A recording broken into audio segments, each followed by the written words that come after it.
Let's bring in Doug Gottlieb from CBS Sports, who joins us from Indianapolis. Let me start with Coach K and his fifth title. How does this rank with the other ones, Doug?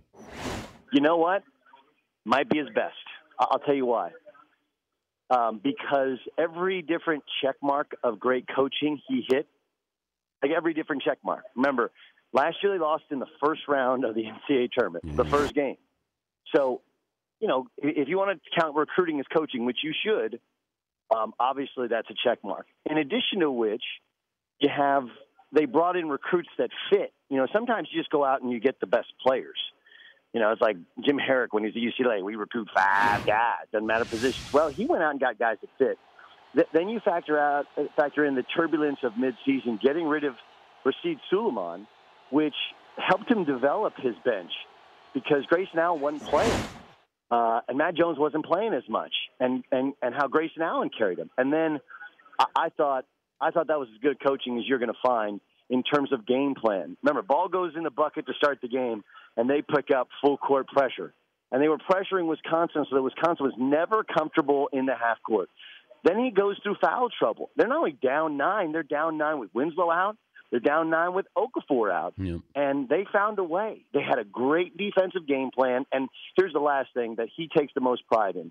He'll tell you he's not the best X and O coach in the world, but from the Olympians to this team, he gets dudes to play hard. And there were moments to which, you know, Quinn Cook's in there and he's guarding Sam Decker. And you're like, how come he can't throw it in there? Because Quinn Cook got leverage, got low, and would not allow himself to be posted up and beasted down low. I think you hit every different check mark, and especially considering the program he's going against, an experienced team, an experienced coach, and I thought he out X and O'd him. I thought they were more motivated. I thought it was tip to finish, start of the year to end of the year. It is as good as you're possibly going to see. Bo Ryan have any beef with how this was called? Look, there's 2 blown calls. One, they stepped out of bounds. Winslow stepped out of bounds. That led to an and one.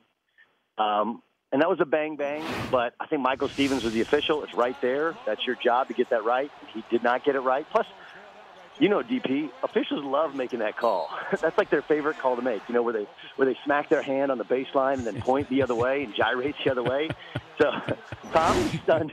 Can you imagine if Teddy Valentine was doing that game? I mean, that would have been a great TV Teddy moment. So they blew that one, and I don't understand. I know they have their own replay system, and supposedly it's supposed to be the best operator of the best operator. I don't know how they missed that the ball went off on Winslow. It was, what the hell is the purpose of having video evidence when there was video evidence that it took that one replay, but on that one replay, it hit his finger. So, yeah, he has a beef, but I thought it was a couple of really bad moments post-game. And it was bad moments during the game where Bo's complaining about the officials, the players are complaining about the officials. You got to just play. And the whole rent-a-player thing, whatever he meant by it, it doesn't matter what you mean by it, how it's taken as a shot at one and done, a shot at a competitor, a shot at one of the all-time great coaches. And like, you know this, I know this, people who cover Bo Ryan know this. It's kind of who he is. Okay, he's a little bit of a bully, and he was a little bit of a bully in trying to defend his kids and defend his program in the press conference and on CBS. I thought it was a bad moment. So does he have a beef? Yeah, but that's not the way championship Hall of Fame medal coaches, you know, what you're supposed to say is, hey, I thought they missed a couple of calls. Thought they missed those 2. But you know what? We had a 9-point lead with their 2 big players, 2 best big players in foul trouble, and we couldn't close. We didn't make plays. Sam Decker disappeared. Frank Kaminsky wasn't as effective in big spots. We didn't have we didn't have an offensive game plan for their pressure. They took us out of what we want to do. That's what you're supposed to say, not whining like a fan would do. Fans are allowed to do that. Hall of Fame coaches aren't. Doug Gottlieb from CBS joining us, Dan Patrick Show. But we saw this with Wisconsin. We saw this with Kentucky.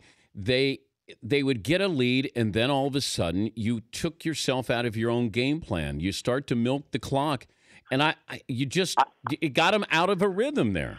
I don't think well, there's 2 things here. First, Bo got beat because Bo does what he always does and would not change.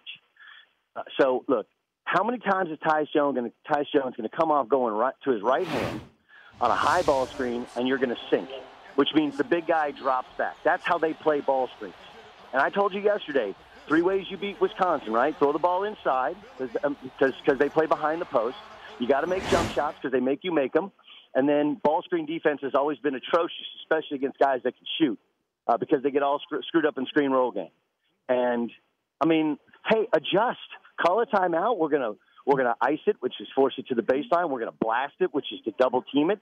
We're gonna switch it. There's 7 ways to play a ball screen. He chose one and never adjusted. Now look, the old school coach says we do, and yes, fine. Well, you got beat doing what you do 2 times, same players, same game plan. Make an adjustment. As far as the offensive end, I don't think they got out of what they.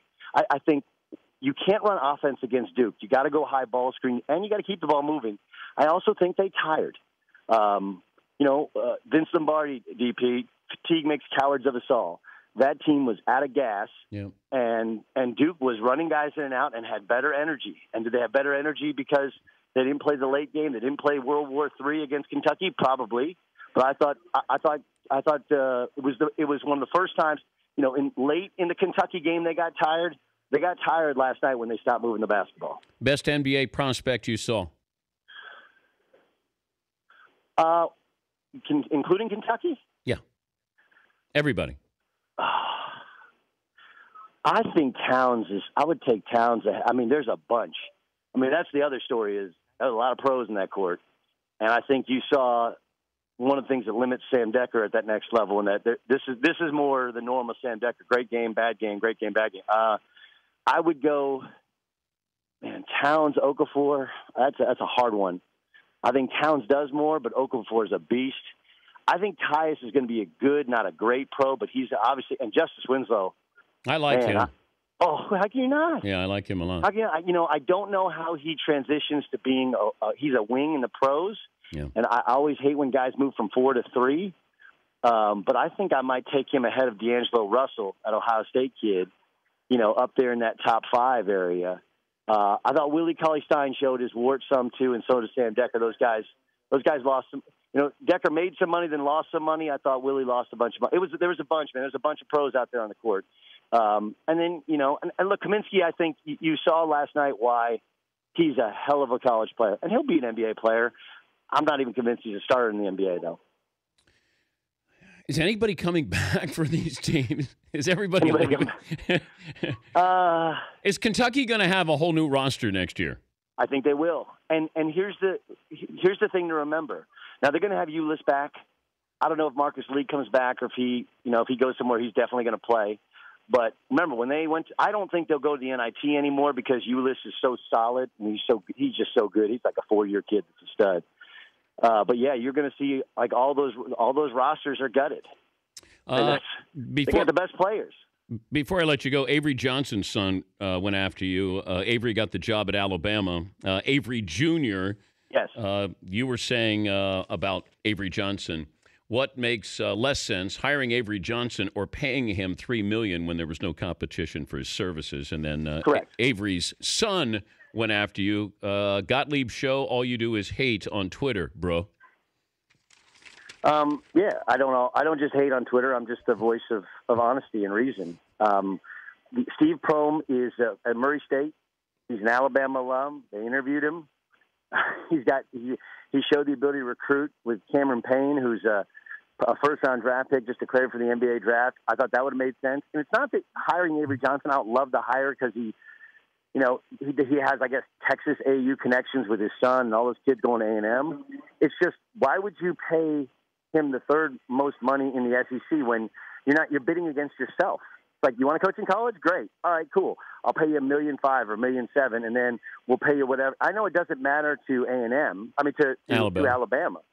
It's just, that's what everybody in college basketball is saying. Like, it doesn't really make sense because you had a couple of logical. You could have hired Mike White from La Tech or Steve Prohm from Murray State. Both SEC guys would have made sense. Plus, they're sitting college head coaches who have been successful at their spot. And, oh, yeah, by the way, you overspent, which is fine. It's great for coaches. It doesn't make fiscal sense either. Just watch your back. That's all I'm saying. I'm good. If Avery Johnson Jr.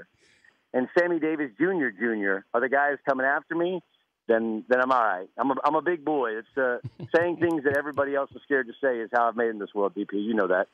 Thank you, Doug. Safe travels, and thanks for joining us during the tournament.